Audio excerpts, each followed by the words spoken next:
गुरु प्यारी साध संगत जी, राधा स्वामी जी। गुरु प्यारी साध संगत जी, आज फिर से मैं एक सुंदर सी साखी आप सभी को सुनाने जा रही हूँ। आज की इस दुनिया में पढ़ लिख के भी लोग आज भी यही चाहते हैं कि घर पे बेटा हो, बेटियां ना हो। हर एक को अपने घर में बहू तो लाना चाहता है, लेकिन कोई पहले ये नहीं कहता कि उसे बेटी हो, क्योंकि इस तरीके का चलन बना दिया गया है कि हर एक उम्मीद करता है कि उसका बेटा हो। लेकिन प्रभु परमात्मा को कोई पता नहीं होता कि कौन सी औलाद अपने माँ बाप को सबसे ज्यादा प्यार कर जाए। ये जरूरी नहीं है कि बेटा ही अपने माँ बाप से ज्यादा प्यार करता है, उनका वंश चलाता है और उनकी बुढ़ापे में सेवा करता है। मैंने ऐसे लोग भी देखे हैं जिनको बेटा है और बेटियां भी, लेकिन बेटा कोई सेवा नहीं करता और आगे चल के बेटियां सेवा करती हैं। तो ऐसी ही सुंदर सी साखी आप सभी को सुनाना चाहती हूँ, जहाँ एक छोटी सी बच्ची है, वो अपनी माँ को कितना समझती है, उससे कितना प्यार करती है और उसके लिए क्या क्या करती है, वो इस साखी में सुनाना चाहती हूँ। ये कहानी है एक छोटी सी 4 साल की बच्ची, नाम प्रिया, बिल्कुल परी के जैसी दिखती थी। इतनी सुंदर बच्ची शायद ही उस जगह पे थी जिस जगह वो बच्ची देखी गई। वो बच्ची किसी घर के बाहर खड़ी लगातार डोरबेल बजा रही थी। डोरबेल बजाते बजाते वो परेशान भी हो रही थी, क्योंकि अंदर से कोई नहीं आ रहा था। काफी देर हो गई। जब वो जाने लगी तो इतने में ही घर का मालिक आया और निकलकर उससे पूछा कि क्या काम है। तो उस बच्ची ने कहा, अंकल आपके घर पे अगर कोई काम हो मुझे बता दो। उस आदमी ने उस 4 साल की बच्ची को देखकर इतना अचंभा हुआ कि 4 साल की बच्ची मुझसे काम मांग रही है। उसने बड़े प्यार से पूछा, बेटा क्या काम कर सकती हो तुम, और तुम्हें काम किस लिए चाहिए। उस बेटी ने कहा कि मैं आपको काम तो नहीं बता सकती कि मुझे किस लिए काम चाहिए, लेकिन हाँ मुझे काम चाहिए, अगर आप दे सकते हैं तो काम मुझे। उस आदमी ने फिर दोबारा जानने की कोशिश की। उसने कहा, तुम बहुत छोटी हो, तुमसे कोई काम नहीं करा सकता। उस लड़की ने काफी उस अंकल से कहा, अंकल मुझे कोई काम दे दो, मैं काम करूंगी। उन अंकल ने कहा, बेटा तुमसे मैं कोई काम नहीं करा सकता, तुम बहुत छोटी हो, मुझे माफ कर दो, मैं तुम्हारी कोई मदद नहीं कर सकता। हाँ अगर तुम्हें कुछ पैसे चाहिए तो तुम वो मेरे से पैसे लेकर जा सकती हो। उस छोटी सी बच्ची ने कहा, मैं काम करने के ही पैसे लूंगी, क्योंकि मेरी माँ ने कहा है और मेरी माँ ने सिखाया है कि काम करने के ही पैसे लेने चाहिए, वरना तो वो हराम की कमाई होती। उस छोटी सी बच्ची के मुंह से ये बात सुन के वो आदमी इतना हैरान हो गया, मजबूर होता है, वो कुछ मदद नहीं कर पाता उस लड़की की और अंदर चला जाता है और लड़की से कहता है, बेटा तुम पैसे नहीं ले सकती तो मैं काम भी नहीं करा सकता। लड़की मायूस हो जाती है और फिर दूसरे घर की डोरबेल बजाती है। ऐसे ही कितने घरों की डोरबेल बजाती है, लेकिन गुरु प्यारी साध संगत जी, कोई भी इंसान उसको काम नहीं दे पाता है और ना ही वो लड़की बिना किसी काम के पैसे लेती है।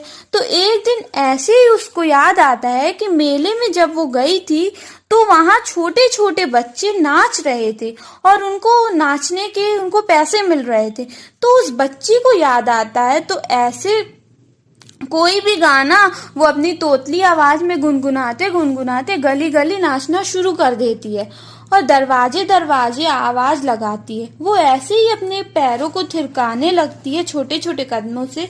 उस छोटी सी बच्ची को देखकर जब लोग बाहर निकलते हैं तो उनका मन इतना मोहित हो जाता है। उसको देखकर कुछ लोगों की आंखों में आंसू आने लगते हैं कि 4 साल की छोटी सी बच्ची नंगे पैर नाच रही है गली में, धूप में, इतने बुरे तरीके से। तो फिर लोग उसके पास मदद करने के लिए जाते हैं। तो वो कहती है, मैं बस नाच रही हूँ और आप मुझे मेरे नाचने के पैसे दो, क्योंकि मैं आपके घरों में जब काम मांगने आई थी तो मुझे काम नहीं मिला था। तो ये मेरी मेहनत है, जितना आपको अच्छा लगता है मेरी मेहनत के हिसाब से आप मुझे पैसे दे दो। तो वो सारे लोग समझ जाते कि बच्ची बड़ी हटी है, ये मेहनत के ही पैसे लेगी। अगर हम मदद करना चाहेंगे तो भी नहीं मानेगी। सभी लोग उस बच्ची को मिलकर मेहनत करते हैं और उसे मेहनत के पैसे देते हैं और फिर उससे पूछते हैं कि अब तो तुम हमें बता सकती हो कि तुम्हें पैसे किस लिए चाहिए, तुम कितनी मेहनत किस लिए कर रही हो। तो वो कहती है कि मेरी माँ सरकारी अस्पताल में भर्ती है, दवाइयों का तो इंतजाम सरकारी अस्पताल वालों ने कर दिया है, लेकिन वो मेरी माँ को खाना नहीं दे पा रहे। उसने तोतली आवाज में कहा, इस पैसों से मैं अपनी माँ के लिए खाना खरीद कर लेकर जाऊंगी, ताकि मेरी माँ खाली पेट दवा ना ले सके। डॉक्टर ने कहा है कि इनको खाली पेट दवाई मत देना, कुछ खा के दवाई ले सकती है, नहीं तो इन पे दवाई का असर नहीं होगा। कल से मैं इतनी परेशान हूँ, कल से मैं गलियों में घूम रही हूँ, लेकिन मुझे किसी ने काम नहीं दिया। मेरी माँ कल से भूखी है, उसने दवाई नहीं खाई और उसकी हालत इतनी बिगड़ती जा रही है क्योंकि सरकारी अस्पताल में बेड भी नहीं है। मेरी माँ वहीं जमीन पे लेटी हुई है। उस बच्ची के मुंह की तरफ देखते हुए सब हैरान हो जाते हैं। लोगों की आंखों से आंसू आ जाते हैं कि 4 साल की छोटी सी बच्ची अपनी माँ के लिए नंगे पैर नाच रही है, गली गली इतने कोमल पैरों से।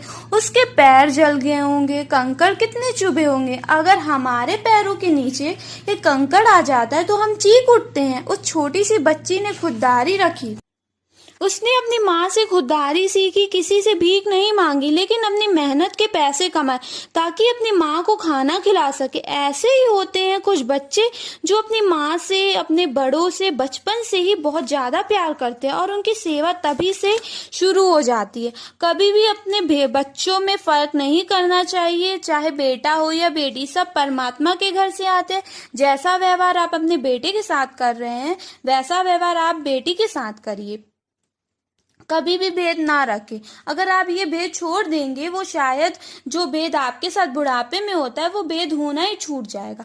गुरु प्यारी साध संगत जी, आज भी मैंने ऐसे घर देखे हैं जहाँ बेटा सेवा नहीं करता तो बेटियां सेवा करती है, और अगर बेटियां सेवा नहीं करती तो बेटा करता है।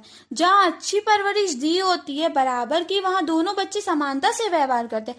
आजकल के बच्चों के साथ जैसा व्यवहार करोगे आप, आगे भी वैसा ही मिलेगा। आप जिस तरीके का व्यवहार बच्चों के साथ कर रहे हैं, अगर आप भेदभाव कर रहे हैं तो वो भेदभाव देखने को मिलेगा, आज नहीं तो कल, या तो बुढ़ापे में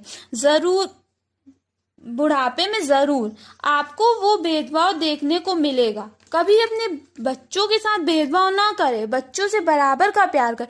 ये छोटे बच्चों के लिए भी मैसेज है और माता पिता के लिए भी मैसेज है कि अपने माता पिता को खूब सेवा करे और खूब प्यार दे, और माता पिता से ये गुजारिश है कि अपने बच्चों को बहुत प्यार दे और सही सीख दे, सही रास्ते पे चले, कभी गलत ना भटके। अगर वो आपसे सेवा कर रहे हैं तो वो परमात्मा के साथ हमेशा जुड़े रहेंगे। माता पिता की सेवा करने वाले बच्चे परमात्मा के रुझान होते हैं और परमात्मा भी उनसे बहुत प्यार करते हैं। अपनी माता पिता से प्यार करें और माता पिता अपने बच्चों से प्यार करें।